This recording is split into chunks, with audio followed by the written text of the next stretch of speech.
Hola and welcome to Slowpoke Travel. I'm Buck and that's Camera Girl and that is a Pepto-Bismol tablet. You know, I was going to do a preemptive little intestinal fortification thing.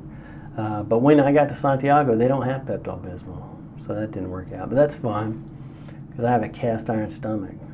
Although later I put a cow's, well, I didn't put a cow's foot in my stomach, but that's another story. But we flew into Santiago, which was expensive.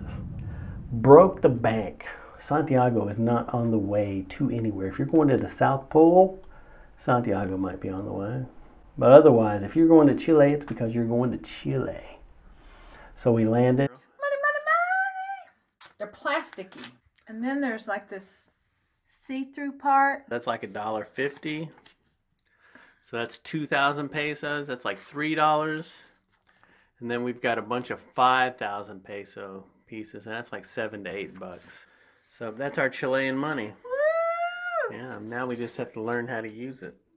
You know, we had some local currency that I had ordered from my bank, just a little bit. So we'd have some local money when we landed. And so we took the bus from the airport because that's the cheapest way to go. And that's how I like to travel. El Cheapo. I'm the king of cheap. Camera Girl doesn't want to be the queen of cheap, but that's what she has to be because she's with the king of cheap. Sometimes she makes us do less cheap things, but I was able to lobby for the bus. Is it hot, Ethan? Are we hiding in the shadows and drinking water? Yeah, Mom, you can't see my red cheeks. I got a red face. Our Airbnb was cheap too. I think we spent like $180 for 4 days. We got there just in time to read that the water was off, which we wouldn't have known if we didn't have Google Translate on our phone, which has saved our butts a few times. And the Airbnb was nice. It was super dinky, but it was a great location. Hola, ¿qué tal? Alrighty, this is it. This is our Airbnb. Can almost touch the walls on either side. El Baño. El baño. I've been running around these busy streets trying to find some Pepto-Bismol, but there's no Pepto-Bismol. I can hear some construction out here, but I got my earplugs. Rojo. What in the hell? You can tell we're not in the United States anymore, because I could easily jump out this window. That's the thing with living in the USA, you just can't jump out of a window when you want to. But it was a great location, located next to a lovely construction site full of romping, playful Tonka trucks, doing what Tonka trucks do, you know, making that melodious, beautiful music. It puts a little pep in your step and makes you want to get out and do something somewhere else, you know, after a quick nap. Because I'm middle-aged, you know, so my battery is like full. My battery goes from full to dead almost instantaneously.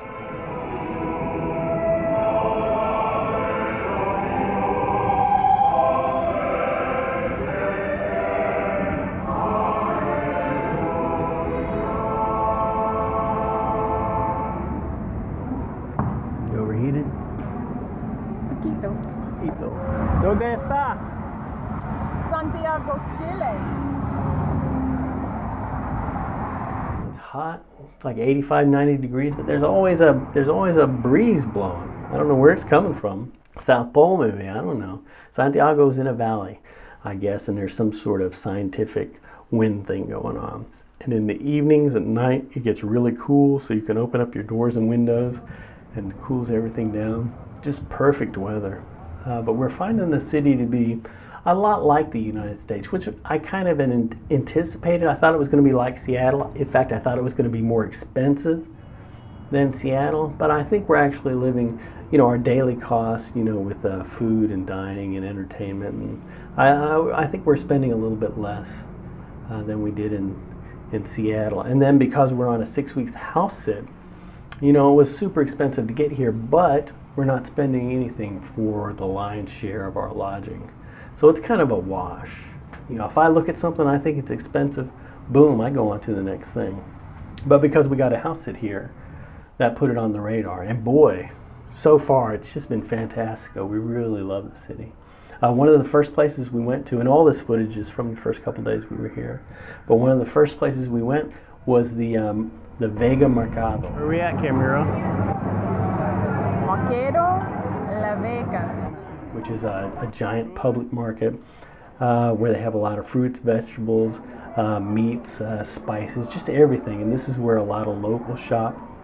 It's actually near the Central Mercado, which is a more well-known tourist area in the city. But you know, they have a lot of fish at the Central Mercado. They got a lot of other stuff over there. But I mean, the Vega market was just fantastic. It was so vast. It's definitely a place that we're going to be going back to. You know, had a fantastic time, and we had a fantastic meal there because they also have some restaurants where you can get something for lunch.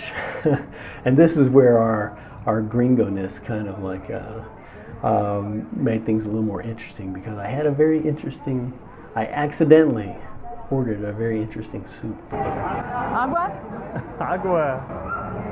Oh, hungry.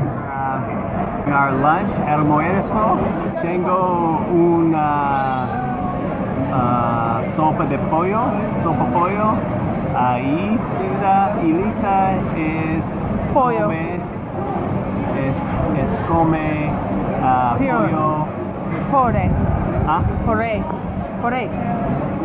Something. Adiós. When I say adiós. ¿Qué es? This is a pig soup. That's not chicken feet, that's pig feet. See?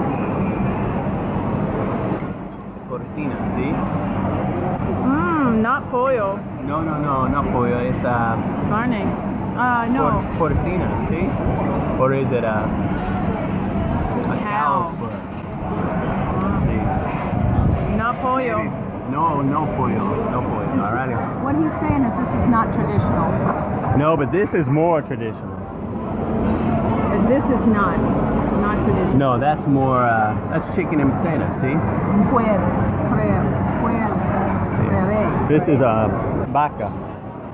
Sopa de vaca, which is, vaca is a cow's hoof. Cow hoof soup. It's going to be hard for me to top that.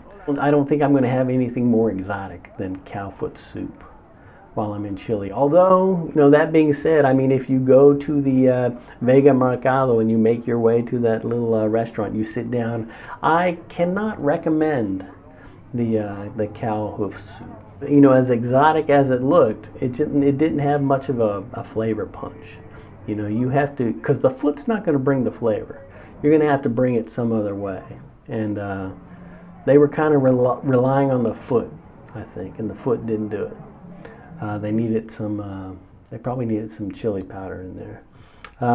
That's just my professional opinion as a professional cook. And if you don't know it, you know, I have a cooking channel. So go over to our cooking channel and subscribe over there and subscribe over here. And if you want more information about, you know, arriving in Santiago and getting from the airport on the cheap, and, you know, getting a BIP card for the metro, and figuring out some more detailed stuff, go to our website, slowpoketravel.com, and Camera Girl, she's written up a bunch of articles over there that she's going to be uploading with a more in-depth practical information, you know, to go with these pictures that we're making. And we'll make some more specific videos. This is just kind of capturing our first few days in the city, as much for us as for other folks that want to take a peek and see what it was like for us hitting the ground, you know, boom, you know, right from the airport to our Airbnb to the nitty-gritty hard streets of Santiago, Chile,